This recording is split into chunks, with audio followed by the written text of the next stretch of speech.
Hello, everyone, and welcome to another horrific review. Tonight I'm on my own, doing Mr. Lonely Pint. It's a bit strange when you've got folks on and you're used it, and you're back by yourself again. It's like, all right, this is different.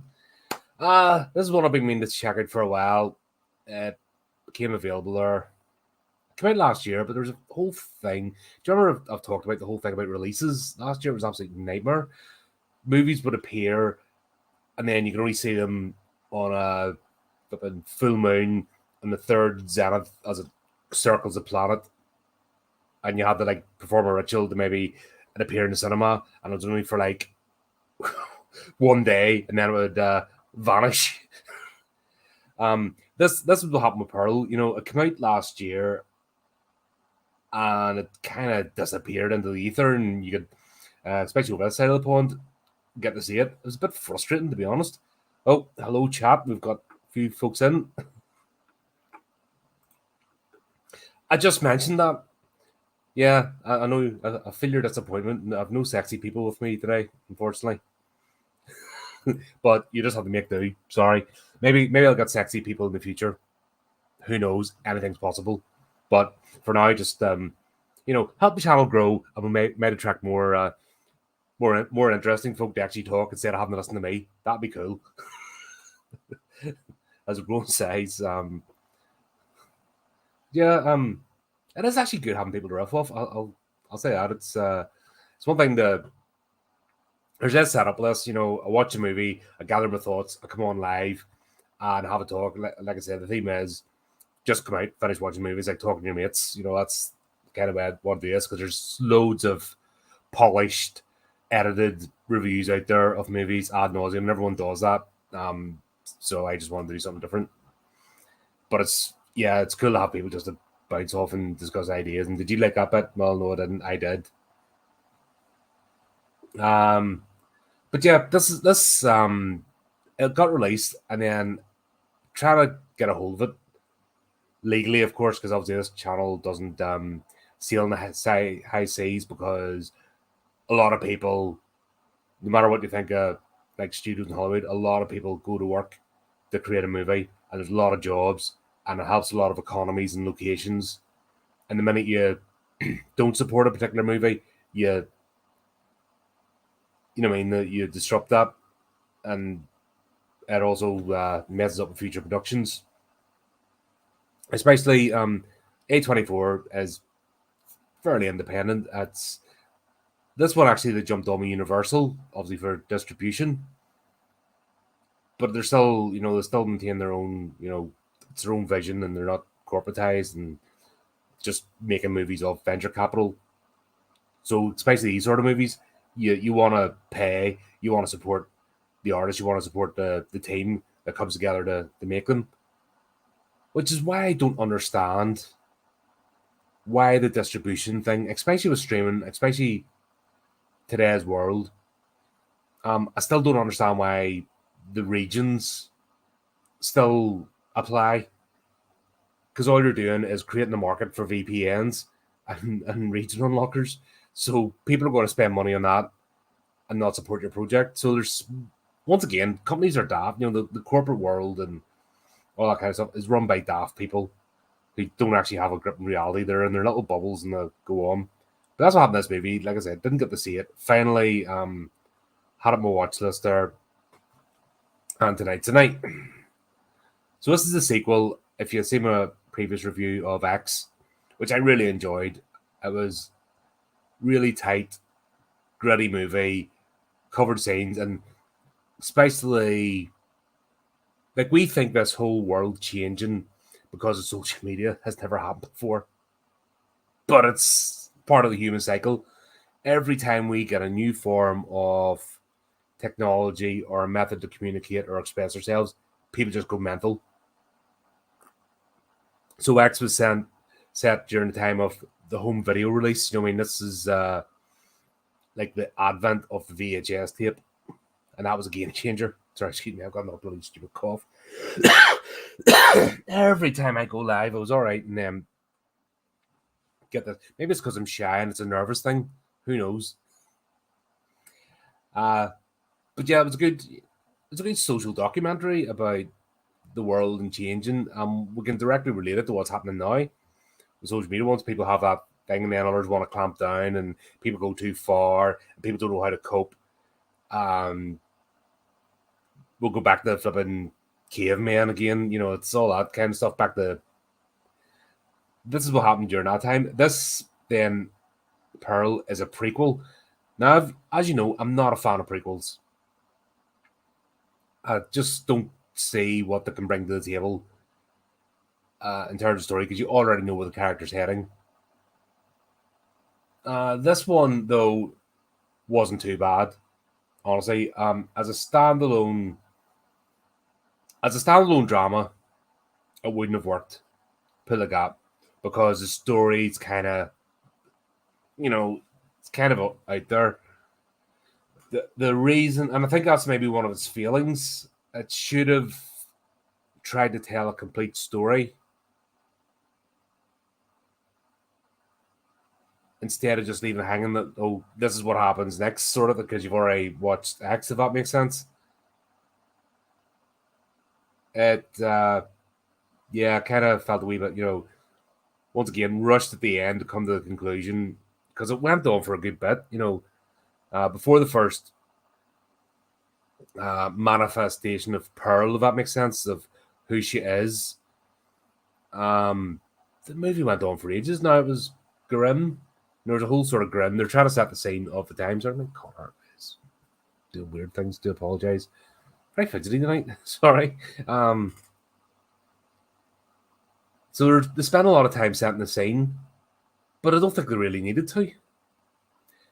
Now, a bit that gets me is they have Pearl. She's a daughter of. She's got German parents, so she's like first generation American of German parents, and this is set during the First World War. I didn't see the point in it. First of all, she has a deep Texas accent. You wouldn't, I've German friends, I've other friends, and if you've been raised in a household where people have an accent, even if you're, it doesn't matter what country, and it's your family first, it sort of imprints on you, because that's the first voices and the voices you hear more often. So you're not going to have a pure Southern twang, especially when it's set up that she's isolated. I know it seems like a picky thing, but when you're designing a character, that's something that should really be taken into consideration. The parents being German didn't add anything to the story. There could have been, there's a lot of religious sort of iconography and ritual taking place in this, so it could have just been that. It would make more sense. But it's purely an accent thing. It's not the nationality; it's the accent. She's playing with a very strong Texas accent, and well, the father's infirm, so he can't actually speak. But the mother's like pure, speaking in German, fluent accent. It doesn't make sense. The two don't. They're like strangers in the house, and they're not in a city. They're at an isolated farm, so that wouldn't happen, if that makes sense. There would be a bit of that, and it's not an easy thing to do. So you're already starting an uphill climb, because they've made it more difficult for the character to be believable and for you to suspend disbelief. Yeah, that's yeah, exactly. When you go into a movie, you have to be able to suspend disbelief. So you have to get the basics. You have the baseline.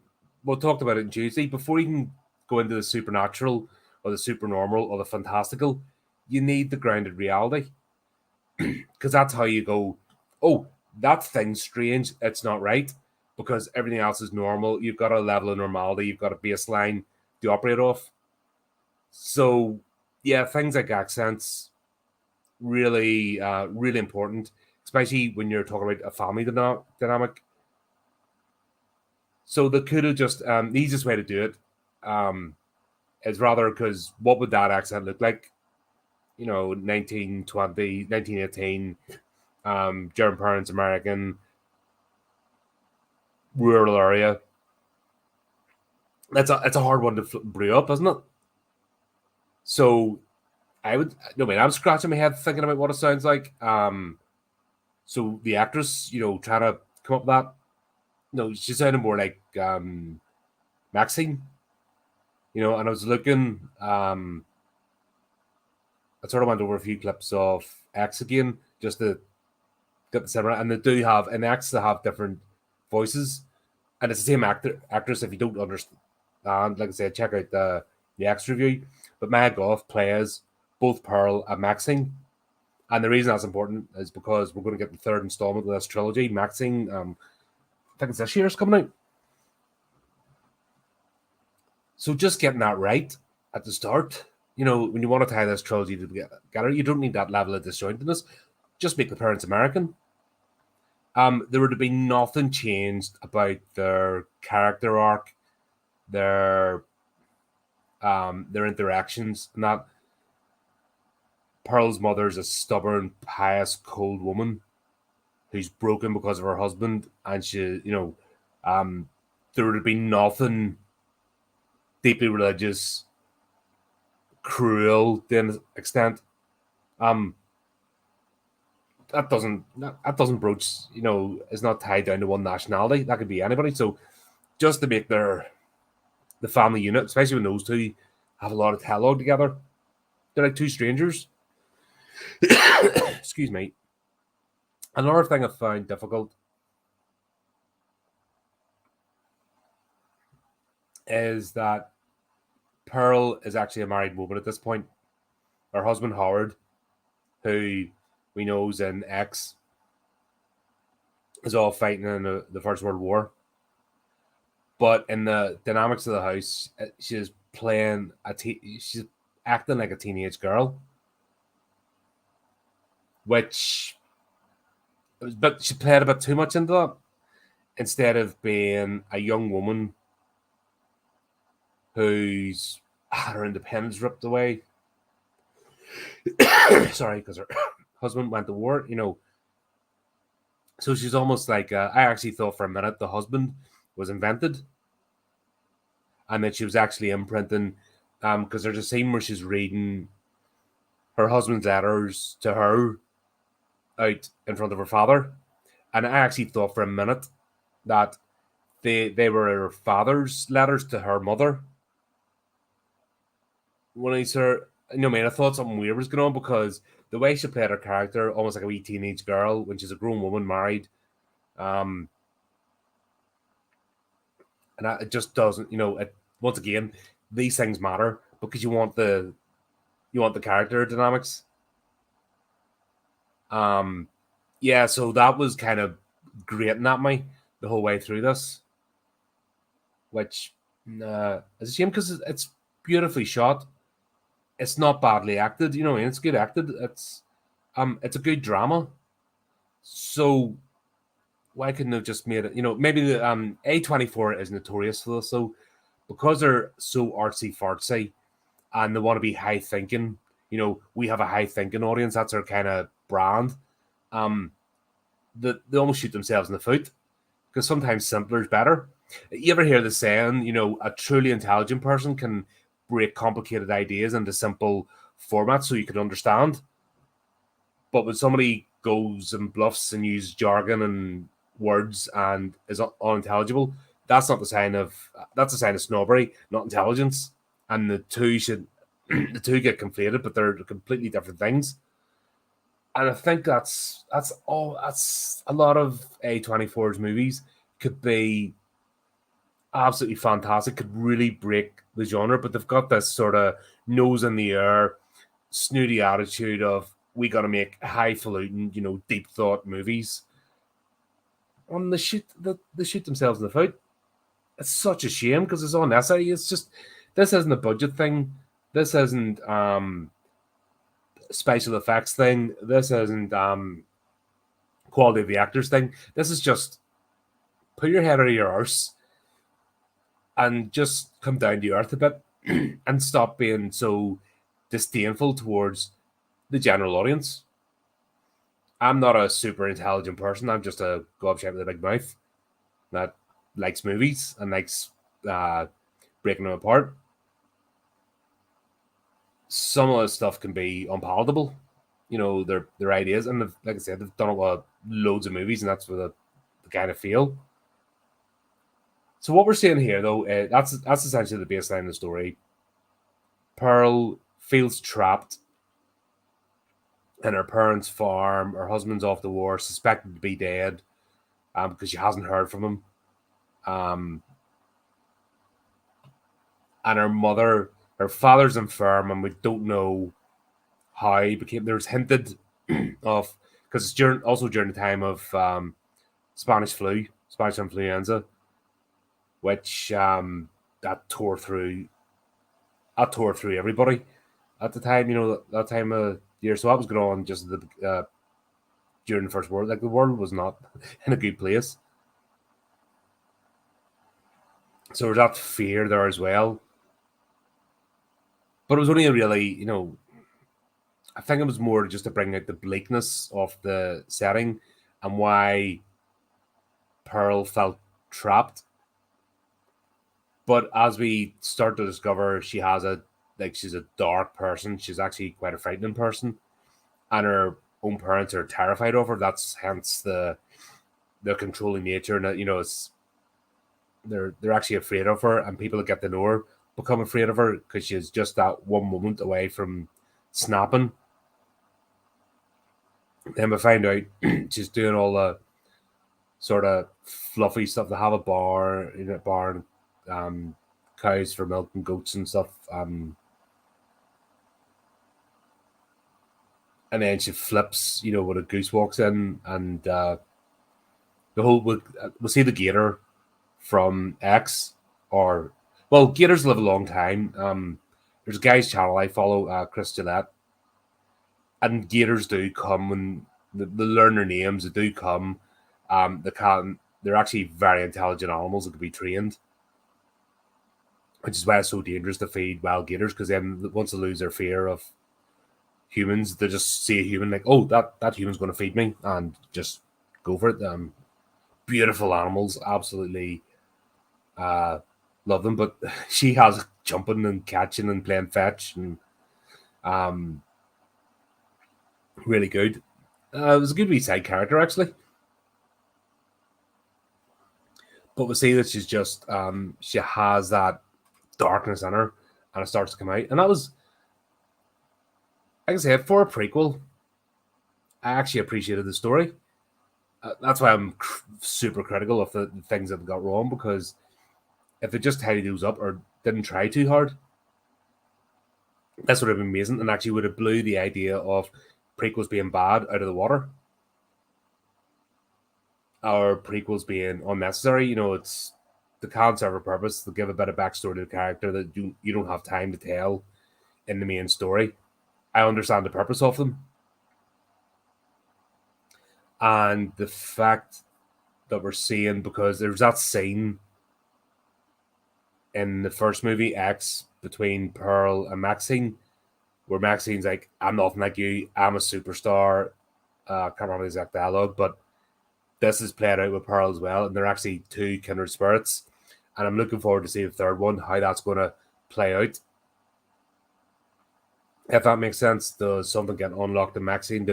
It's one of these across, the void, kindred spirits meet each other, sort of thing. What it didn't, so we've got another character, the projectionist. We don't find out the character's name. He's just the projectionist. He doesn't actually a bit of a playboy at the times. They didn't do enough with him.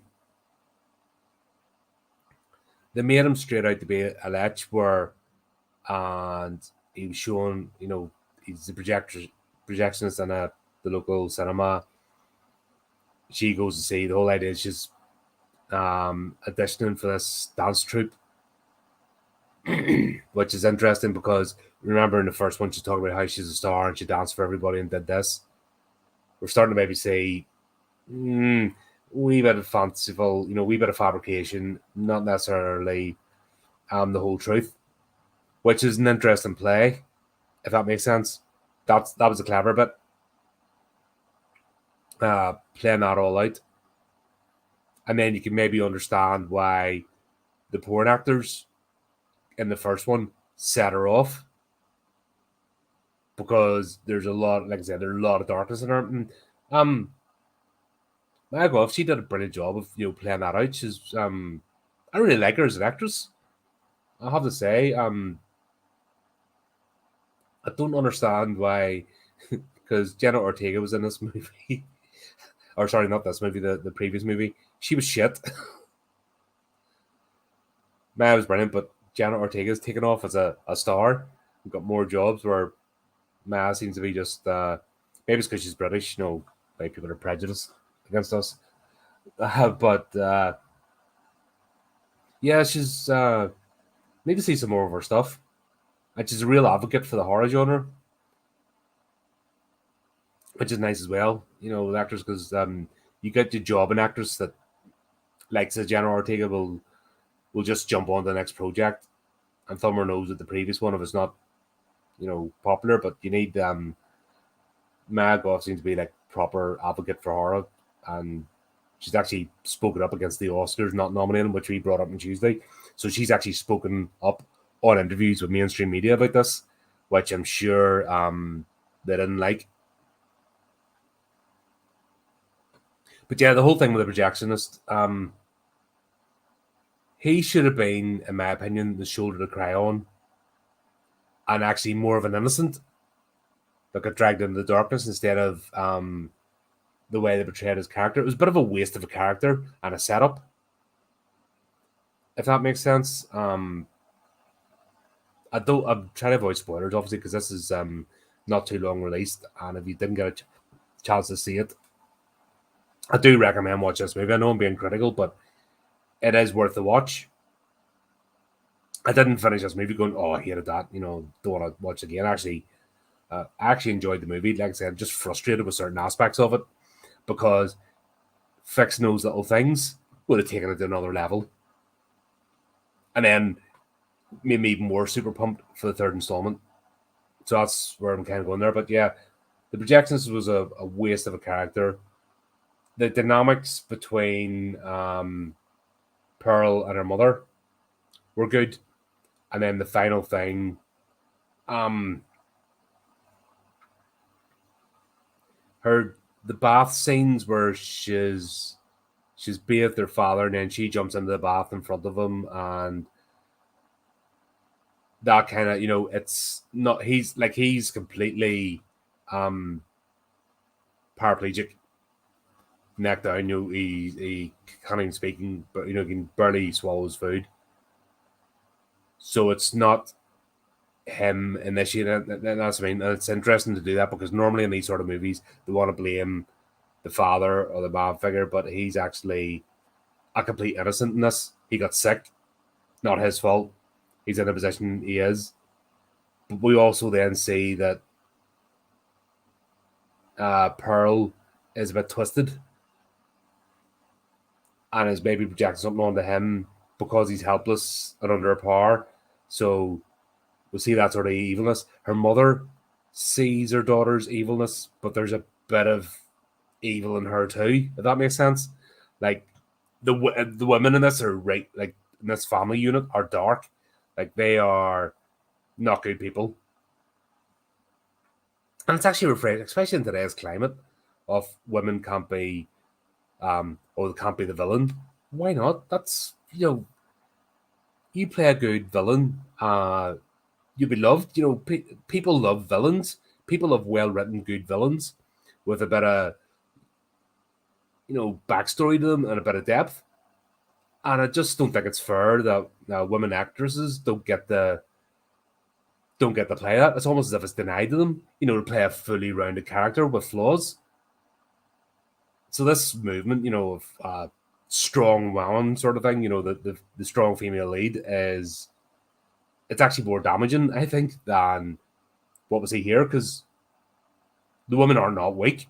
There's no weak women in this movie. But they play women, they play feminine women, they play flawed characters, and downright bad bastards as well. which is fascinating to watch. It's fascinating to watch the how a villain comes to be. That's every genre ever. Hannibal Lecter. Though that one was shit, but like any superhero origin or supervillain origin, any movie they got or telling of how somebody becomes a villain, what happens in their life, what pushes them over the edge. People enjoy it. I enjoy it. It's good to see it's fascinating to see the journey and how it turns out. And this is what we witness here. And like I said, it's well acted, it's well played. I'm gonna see it, and it all hinges around this audition. It's a sort of focal point, but it's already things have already went south before then. A lot of stuff's happened, but this is her. How did she become a dancer? How was she well known, famous around the world? Blah blah blah, which was all brought up in the first movie. And this is what we see the reveal, which yeah, I'm not spoiling it. It's good. It is good the way it happened, and it's good to see her character. And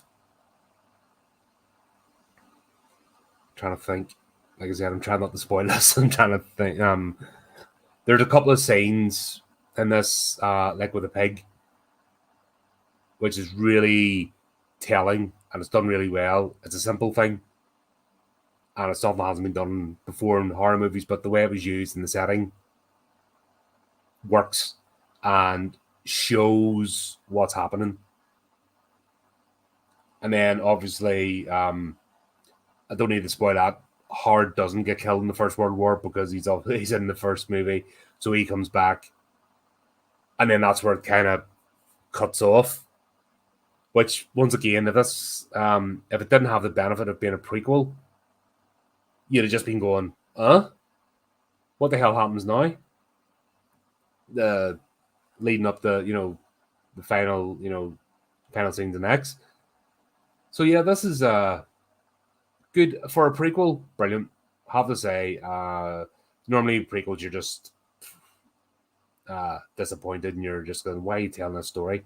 This works, and I think there's a clever thing going on here. The idea of the trilogy passing torch. So I'm looking forward to maxing to see how that plays out. And I think I'll leave it there. I don't want to, like I said, I've told the main parts. I've voiced my frustrations, what I didn't like.